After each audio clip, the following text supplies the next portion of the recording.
The Chancellor's decision to announce new enterprise zones for Britain in a number of important geographical areas in the Midlands and North in particular is a regeneration tool I think we can be very excited about. There are both private and public sector development opportunities that will come forward through enterprise zone status. And that's only a part of the picture. There's also the number of local authorities working in partnership within a local enterprise partnership framework who will be looking very closely at the opportunity to bring forward enterprise zone status where enterprise zones haven't as yet been declared.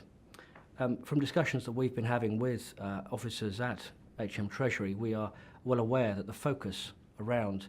local enterprise partnerships will be a key part of the success of enterprise zones under this latest initiative. And the way in which local enterprise partnerships embrace the opportunity to bring forward an enterprise zone within their area is an area we need to look at in particular just now. Many of the local enterprise partnerships are still very embryonic in the way they've been formed. Some have got still very early stage governance structures. And so the Treasury team will be looking very closely, in my opinion, at how quickly some of those LEPs can rise to the opportunity and successfully bring forward an enterprise zone that's going to deliver meaningful economic benefits. For me, one of the interesting challenges that Treasury has put to the local enterprise partnerships is that they are sufficiently mature as an organisation to be able to decide where an enterprise zone should be allocated,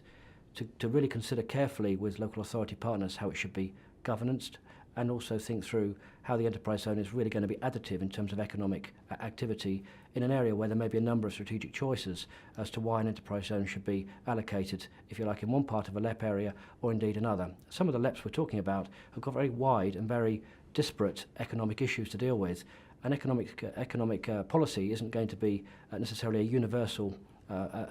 policy. So enterprise zone status and enterprise zone allocations, in my view, are going to be a really interesting test of the ability of the LEP to deliver on the ground and to show real civic leadership.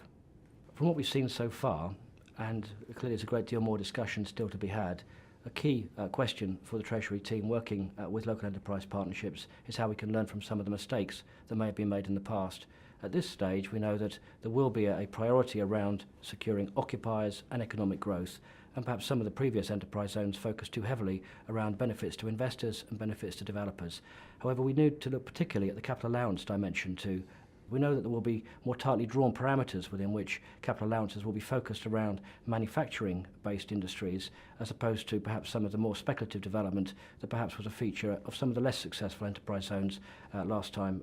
we had enterprise zones in the way that we are discussing just now. As enterprise zones become more detailed and the business plans are worked up in a way that we expect they will need to be, we need to look very closely at the way in which Treasury will expect the enterprise zone to be truly additive, for the business rates to be a key function of economic growth and be seen to be a part of that model, but also look at ways in which outside of the enterprise zone